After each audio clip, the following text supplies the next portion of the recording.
Dr. Park Dietz has seen them all, from Susan Smith, who drowned her babies, to the Menendez brothers, who murdered their parents, to Unabomber Ted Kaczynski. And if he's learned anything from being involved in such cases, it's that evil can be found almost anywhere, even in the office next door.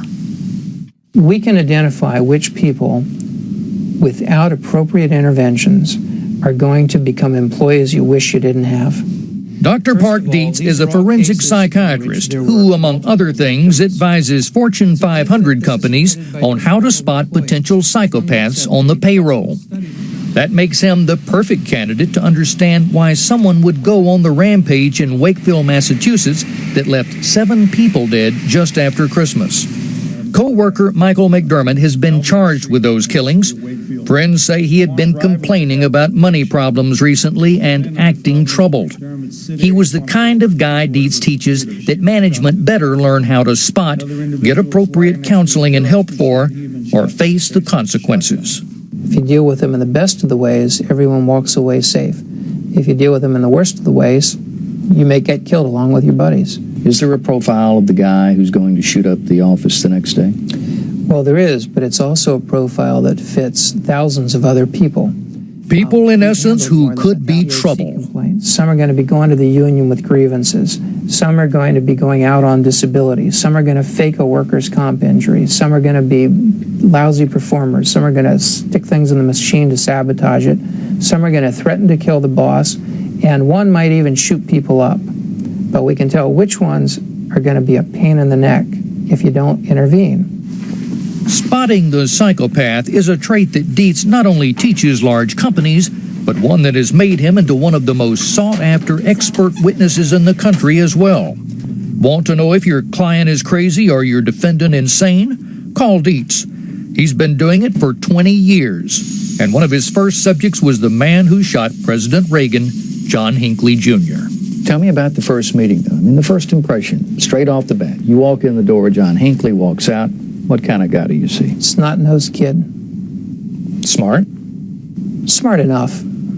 Average or above average intelligence. But bratty, feeling like he's entitled to do what he wants. You didn't like this guy at all, did you? Does it show? No, I didn't like him.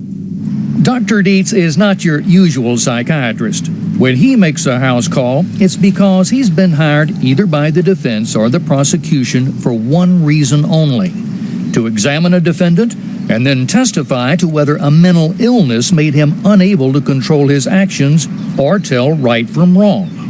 The legal test of insanity requires first that there be sickness, and also that sickness have particular effects at the time of the crime. And with Hinckley, Dietz had little doubt that he was sane in the eyes of the law. John Hinckley may have been troubled, but Dietz believes those troubles did not relieve Hinckley of his responsibility. I think he knew that the world thought what he'd done was terrible, and he knew perfectly well that what he'd done was wrong. That's what makes him sane, by the way, that he knew it was wrong, knew how wrong it was, and did it out of his own free will. The jury eventually disagreed with Dietz, finding that Hinckley had to have been crazy to shoot the President of the United States. But the exposure brought him a notoriety that has never faded. To this day, he remains the lead consultant to the FBI on serial killers. Having seen all that you have seen, do you believe that mankind is still essentially good? I've never thought mankind was essentially good. Mankind is essentially instinctual and riddled with bad impulses. Pretty pessimistic outlook. Well, it's founded on seeing the worst of the worst. And he is most adept at explaining what makes the criminal mind tick. His preparation for trial is legendary. Where other psychiatrists often testify in terms that confuse, Dietz instructs jurors with the simple details of a case. He insists on seeing every piece of evidence. I get to interview witnesses, I get to go to crime scenes, inspect weapons, look at physical evidence. Well, one of the conditions that you have is that if you don't get that, you don't take the case. Right, because I don't want to do things where there's no chance of getting the right answer. You want complete control. I want a chance to find the truth, and you can't find the truth with both eyes closed. No one grows up believing that the study of evil will become their primary occupation. Dietz always expected he'd follow in the family tradition and become a physician. But as a pre-med student, he found himself drawn to cases of people dying in unusual ways. Then he discovered a book about forensic medicine. What did you see in that book? Pictures of the ghastly and gruesome, pictures of decomposed bodies, different kinds of post-mortem changes,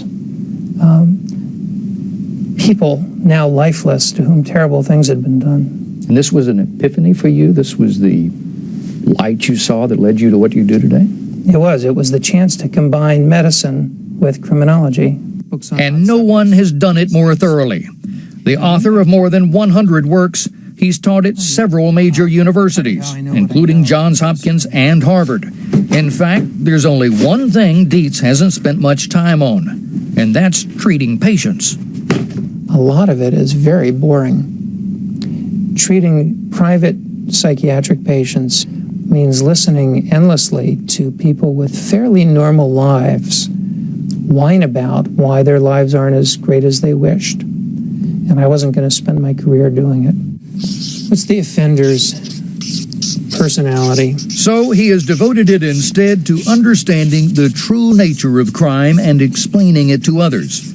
Like when he was hired by the state in its case against Jeffrey Dahmer, the notorious cannibal of Milwaukee who confessed to killing 17 men and boys. Dietz reviewed every scintilla of evidence, so when it was time for the interview, he knew what to ask. I think basically he saw that I was very curious, knew something special, and that he might get some insight out of this. You kind of like the guy, I get the impression. Yes, I did actually. And I think most people could take him home to dinner, would find him a little shy, and not know anything was wrong with him. Dahmer spent hours telling Dietz how he had lured victims to his apartment with promises of money and sex, how he slept with some after he killed them, how he dismembered others, and how some he literally ate. Actually, what he had done for the few that he'd eaten some tissue from is had saved what amounts to a fillet of biceps. And I asked him the unthinkable question of what else did you eat with it? And he hesitated, and I asked him, was it onions and potatoes? And he was surprised that I knew and said, how did you know that? I said, because that's all you had in your kitchen. You had them under the sink. Was there a revulsion? I mean, were you shocked? I mean, you've heard a lot. Did you heard anything like that? I'd heard most of that before. Still, I had to see what interested him. Why did he pick these victims? Why did he save the biceps from this one and not the rest? And it's because he had a thing for biceps. Why did he particularly like this man and have more pictures of him? Well, it's because of physique. It would be easy to think Dahmer was legally crazy, but Dr. Dietz concluded something very different. He testified that Dahmer knew that the killings were wrong, took steps to avoid detection, and even had a fair amount of self-control with his victims. I asked him, you know, you're bringing home these hustlers, prostitutes. How did you prevent yourself from getting disease? He said, oh, I always wore a condom. Planning ahead. Well, if Jeffrey Dahmer can take the time to wear a condom when he's having sex with his victims, he's got a little bit more self-control than the average teenager with his girlfriend. And with all that, the jury agreed, and Dahmer got life in prison, where he was later killed by another inmate. Meanwhile, the doctor's stock soared even higher, so much so that today, his opinion alone can dictate the course of a case. If Park Dietz finds someone insane, prosecutors have found, there may be no point in even going to trial.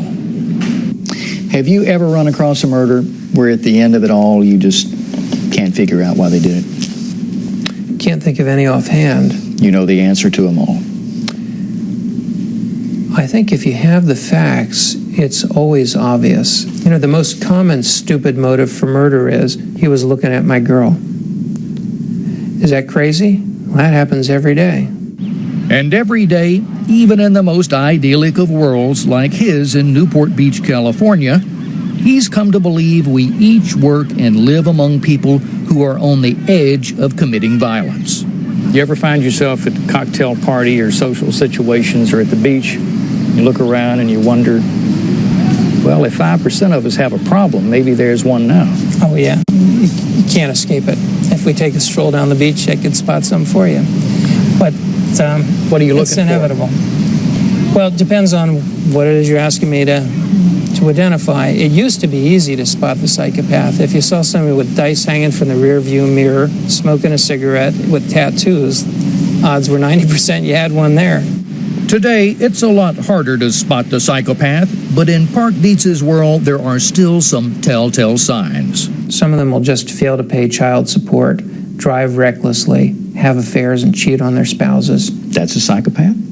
If somebody was a delinquent as a kid and in adulthood is reckless, antisocial, doesn't honor their obligations, behaves badly, that's a psychopath.